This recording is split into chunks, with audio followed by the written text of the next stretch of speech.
Hey everybody, it's Doug here. Welcome back to the channel and welcome back to our continued series. Yes, we completed the last episode, The Evil Shrine, in Zombicide, the Green Horde, the Barbarian series, and we're going to continue on. But things have changed. Things have gotten more interesting for us. So we're going to talk a little bit about that. I'm going to tell you a little story. So, as the original party member of Sigrun, Hig, Rolf, and Hilde destroyed the last of the evil shrine, a burst of energy emitted from it, creating a strange fog that surrounded the druidic little temple area that they were in. And as they passed through that fog, all of the items and weapons and stuff that they had gathered within the shrine had disappeared mysteriously. They were confused, and in fact they found that their heads were becoming filled with a malaise, and they walked through this fog for quite some time before finally passing through it and ending up under the canopy of a large oak tree overlooking a strange battlefield with a small town off in the distance. As they gathered around the oak tree, they felt this overwhelming exhaustion and collapsed into a fitful slumber where as they awoke, they realized that some of their thoughts and feelings and memories and experiences were gone from them. They no longer felt like they could do some of the things that they had picked up being able to do during the fierce battle in the temple, in the shrine of the druid. At about that time, a gruff voice called out to them, "Oi! What you doing there?" And a stout dwarf came lumbering up over a small hill, facing away from the town, coming in the opposite direction. The heroes jumped up. They were ready for a fight, but they saw that coming behind them was something even more fierce, and they could hear the very ground shuddering as the other being topped the hill. This was a giant, a massive giant, walking behind the dwarf with a short sword in hand that looked like it was a toothpick. And as they crested the top, the dwarf put up his hands. He goes, don't worry, we're on the same side, eh? Just coming to talk to you. Me and my friend here, we're looking for some help." He approaches the group and they all look at him, still coming out of the fog. He goes, "I saw what you did down there. I think we can do it again, and we need you now. We have to get this dragon bile. There's a creature, a dragon, a massive dragon. I think it's undead. I don't know what to say, but it's coming. It's coming for us all. And the only way we can stop it is by going down to this town." The town was filled with alchemists. They knew how to make the dragon bile. They knew how to create it so we could destroy these foul beasts. And we need you to come with us. And it looks like you're like us, wayward barbarians out trying to save the world from this horrible green horde. They all agreed and decided to adventure together, which leads us into our next adventure. So I'm going to tell the story now of the next adventure. This is actually Quest 1. It says, Dragon Bile becomes impossible to find. We have inspected all of the alchemist shops in town and in the nearby village, but to no avail. Food is also becoming scarce. Maybe it's time to move to the countryside where farmers used to have crops and fields. This would be the dwarf and the giant. Be from their point of view, of course. At least we won't starve. We've heard about a village sitting near the border of the orc territory. It was protected by several fortresses because of its strategic production of dragon bile. It could be a good start. Let's explore a new environment. Hedgegrove farms, a small and peaceful village. And orcs, but they're probably too busy with zombies to bother us, aren't they? And here we are in the village. So yeah, I totally made up that little story spot there because one of the things that always has kind of bothered me a little bit about Zombicide in general, and I know that they do have some campaign versions of it, is when you go from scenario to scenario, you lose everything you did. All your equipment, all your learning, all your experience. In normal circumstances, you can get around that by tricking the game, or like in Zombicide, they came up with a campaign that allowed you to retain certain levels of experience. You only could get so high during that one scenario, etc. And I wish they'd do more of that because, like this actually could be a fantastic campaign story with our barbarian characters. But every time I'm gonna have to come up with some excuse as to why they lost all their stuff and skills. So anyway, that little story bit was my excuse for this one. All right, now we are adding on because this is no longer a 4-player scenario. This is a 6-player scenario. Thus, the two new characters. Now, I'm sure you watched those series. If you haven't, please go back and watch the first one, because it's really going to give you a lot of insight into this one. Because I'm also going to talk about a few mistakes I made in the last one that I will try to make sure are correct, just one or two. But I also want to introduce our two new players, our new actors in this adventure. First, we have Brannog. He is a dwarf warrior, and he starts the game with a dwarven hammer, which is good because it's another 2-point item that we can kill big fatties with. And you can see that's just his first level starting ability. He can also hold the dwarven hammer here in this slot, armor slot. We'll see how things play out. For right now, I just put it in his hand. He's left-handed because so am I. And so anyway, he's got some cool abilities. Of course, you know, everybody's secondary ability is always to gain +1 action. So once we get to there, we'll see that. But he's got Bloodlust Melee or Ironhide for his next set of abilities, and then his red abilities, which this is a pretty big scenario. We may see that. I don't know. We'll have to find out. But that's Brannog, and he is ready to go. And then the cool one, guys. I love this character. So cool. I had to slip it in here. Finarton the Giant. Yeah, he's cool. All right, he starts with the abilities of Giant and Throw. Now, what do those do? Let's talk about that real quick, because I haven't played with him yet, so this is going to be the first time I play with this guy. Yeah, he starts with the ability of being a giant, which is pretty neat. And I think if you were paying attention, you saw his miniature at the back end of the board, because he is, in fact, ready to go.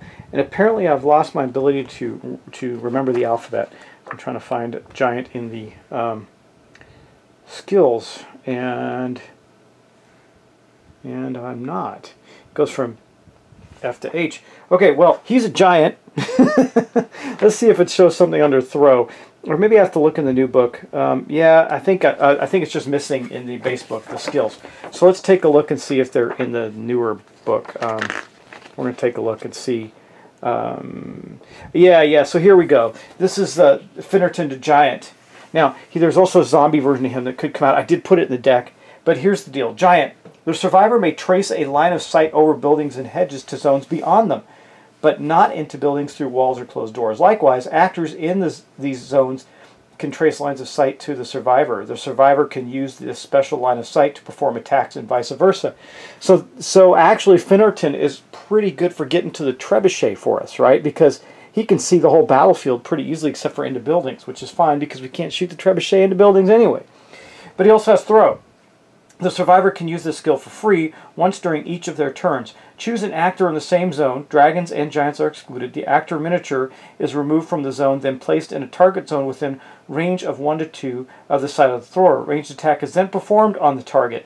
It automatically hits a zombie, ignoring the thrown actor. The attack inflicts as much damage as an equipped weapon of the thrown survivor, or the damage value of the thrown zombie. So, as you can see, he can throw zombies at each other. He can throw players at other zombies. He's pretty neat. We'll see how he plays out. I don't know. It's going to be interesting. Anyway, that is Finarton. And that's basically our character. So let's talk about our scenario a bit, what we're going to have to do. As I mentioned, you can see his big miniature right back here. It's pretty darn cool. I'm pretty impressed with it. But, yeah, it's neat. Anyway, what do we have to do in this scenario? So we have these cards, and we have a mix of special vault item cards as well as Dragon Ball cards. Now, because the backs are different, it said it doesn't matter how you place them. Well, I gave ourselves a little bit of a challenge, just a little bit, I think, by placing 2 of the Dragon Balls in the far corners. But it doesn't matter because you still have to collect all of the objectives. So it's a pretty big map, so I'm showing you the bottom of the map. So see, there's 3 objectives down here at the bottom. So we have to get all the way across through hedges and water hazards to get there. But we have to collect all of these anyway to win the scenario. These are alchemical ingredients that also help us in building the Dragon Ball, etc. And each one, in this scenario, each one of these is worth 5 points to our characters, so they will advance rather quickly. But you can see that there's some blue vault items and then some red Dragon Ball cards that we can pick up. And I kind of spread them out in a way where we can grab a couple of the vault items first, and then go after the Dragon Ball cards, because the vault items are going to be tougher weapons that we could use to defeat the zombies. There are 3 zombie spawn points in here. There's one way up here in the corner. There's one over here and one down here. I don't think you can see it, just right over there. And those cannot be destroyed. They will not go away. In addition to that, to complete the scenario, we have to pick up all the objectives and have all of the characters in the same zone. Doesn't matter where in the zone, where they are, they just have to be together. So that is the map layout for our scenario. And of course we still have the Horde that we're going to be dealing with and contending with. So anyway, I think we're just going to get started. I kind of kept you'll see as we play who has what weapons, etc., etc. And I think we're going to start by trying to get a couple of things like that vault item as well. Now, one thing I didn't do last turn that I need to do is when a character passes through a hedge, like right here, let's say, or across right here, I'm supposed to roll a d6. On a 1, a regular walker appears that was either stuck in the hedge or on the other side of the hedge, unbeknownst to the characters. So there is a risk for passing through hedges.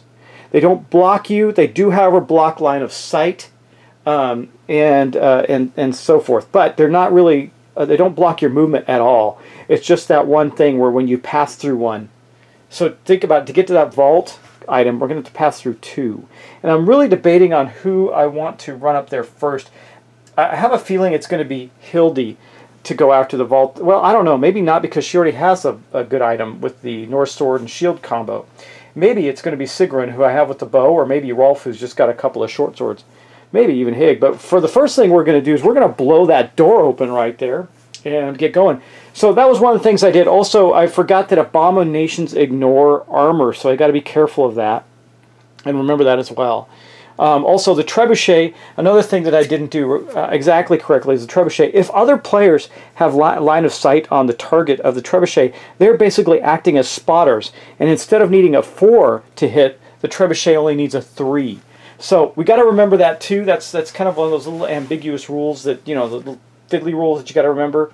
But yeah, so that's that. Now let's think about how we're going to get started with this game. I think so. Hig has the telekinetic blast. I left him with that, so I think we're going to start with him, and he's going to turn his blast that door open because it's automatic when you use telekinetic blast. It shows that on the card. I can show you that right here.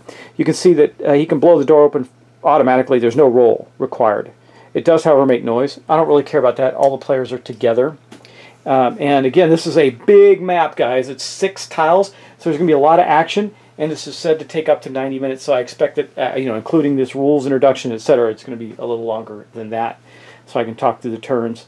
I will try and lengthen or shorten the length and duration of each of the turns and try and get to them quickly.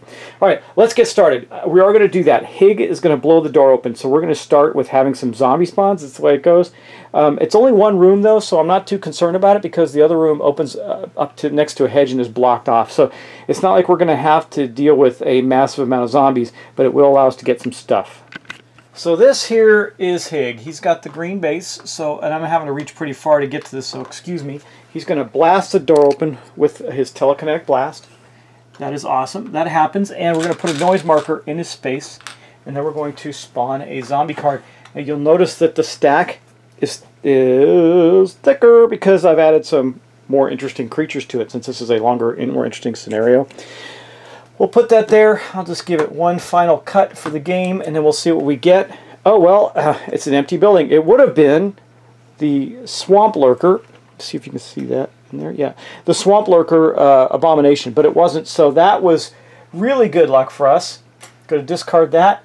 Nothing in there. That means that he is going to step in for his second of 3 actions. Remember, we had to start back all over again, so they don't have their extra actions anymore. He goes in there, and he will then search. Here is the deck of cards. We're just going to do this, and then he'll search once. Plenty of arrows. Well, that could be interesting for him if he gets a bow. It basically allows him a reroll on ranged attacks. He'll put that in his backpack. He can only search once, so that's all he's going to do. That was his. Let me see. Blasted, moved in. That's his. That's all. That's his entire actions. So he is done. Hig is complete. Sigrun does like the idea of getting stuff, and right now I just have her with a basic weapon, spiked bow. So what she's going to do, she can go next. We can go in any order that we want, or especially when we're playing solo. This is her here. So for one action, she's going to step in to there. For her second action, you guessed it, she's going to search the room. Here's the search deck. Let's see what she gets. Oh, really? Plenty of arrows. Well, actually, that helps her a lot. She's got a bow. She'll take that. That was her second action. And so for her third action, she's simply going to step out back into the street. Okay, next up, I think we'll do, let's see, we'll do, because we're going to be doing a lot of trying to get some gear. I I do want to start heading somebody toward that, a couple people toward the items. And remember, there's a zombie spawn point there, so I want to make sure that there's a couple folks that go. So I think what we're going to do with Rolf is not, he's got 2 short swords right now, so he's going to step through here. Remember, we have to roll to see if there's a zombie as he steps through the hedge. There is not. I rolled a 2. I don't know if you saw that or not, but I think you did. That's 1, 2, and 3. That means he ends his action there, but he did pass through another hedge. Let's roll that. Oh, I did roll a 1. That's a bummer. So someone's going to have to try and help him there because we have a zombie in that space. Now, it's just a walker, but still, that means he'll take damage. He doesn't have any armor. He won't be able to avoid it unless someone can come and help him. And since he didn't know that was there, that's the way it goes. So that was actually Rolf. Now, I have... Let me see. Who can get to him quickly? Well, Sigrun already went. She has the hit and run ability. Somebody has melee. Oh, it's... Oh, it was Rolf. Has melee bloodlust, but he didn't know it was there. Wow, what do we do now? Well, I suppose... yeah, actually, I know exactly what we're going to do. I got to look at this throw ability again from our big dude, man. I got to look at that because, you know, being a giant, he could throw something at the... He could throw one of the other characters over there and just have it land on the bad guy and kill him, right? That's my thought. Okay, so throw. The survivor can use this skill for free once during each of their turns. Choose an actor in the same zone. The dragons and giants are excluded. The actor's miniature is removed from the zone and placed 1 to 2 zones away. So he couldn't throw them all the way there to do the damage. A range attack is then performed in the target zone. It automatically hits a zombie. Okay, so unfortunately he can't really... He could throw somebody closer and then on their turn... Yeah, so here's what he's going to do. Yeah, here's what he's going to do. He's going to throw Horde over to here. She's just going to land here. It's not going to hurt her. But this is now Finnerton's turn. So he threw her to there. And then he, for his first action, actually, because that's free, he's going to go 1, second action 2, 3 to there. Because, well, actually, let's go 3 to here. He'll step through. Hopefully we don't have another zombie. It's not. So he's stepping through to head toward the ballista just in case we need to use it. And that is going to be Finnerton's turn. Now we'll go to Hildy. So she doesn't have any special abilities, but she does move through here. And I assume she still has to roll because she moved through her hedge regardless. Another one could come out. No. And then for her second action, she will attack the zombie that's there. So we're going to allow her to do that. Let's take a look at that. Here she is. And here's all our dice. Let's see. She's going to do a 1-die attack. But because she has the Norse shield, it states right here, starting equipment. Gain +2 dice if the Norse shield is also equipped. I don't think that these two abilities work together. It says armor, but it also says add +1 die to another equipped melee weapon. So I don't think she actually gets 1, 2, 3, 4 dice. I just think she gets 3 in that. So we're going to assume that she's going to have 3 dice to attack with, and she's going to try and kill that walker. This is her second action. So let's see if we can get that done. Wow, did she ever do that? She killed it 3 times. First casualty is by Hildy. And as her next action, I think she's going to pick up the experience token. She's going to pick up the objective. So for her third and final action, she will pick the objective up. That's awesome. And that means that she's going to also gain 5 experience points, which means we need her to chill just a little bit because she's already at 6. But she did pick that up. I'm going to put that to the side of the board. So our first of our objective tokens is acquired. I'm going to have Rolf pick up the other item because, like I said, her Norse sword and shield combo is pretty good. That other item under there might be fantastic, but I don't know. So anyway, that is all of her turn. Last but not least, we have Brannock the Dwarf. He's going to take his first action to step in here. Of course, his second action, he is going to search the room again. We're going to try to see if we get some equipment. Here's the search pile. What does he get? I shuffled this, I swear, guys. I shuffled it. Well, it is what it is. There was a whole stack of arrows in there. I'm going to give it. Not only did I shuffle it, but I believe I even cut it when I first did it. So anyway, shuffling it again. I'm not sure how those all ended up clumped together. So I'm doing a quick shuffle on it just to make it done. He does not have any archery, so that's it for him. He just found that. That's eh. And for his next action, he will move back out into the street, and that's going to end all of the players' turns. That's it. Everybody's gone. Let me just double check. Yes, everybody has moved.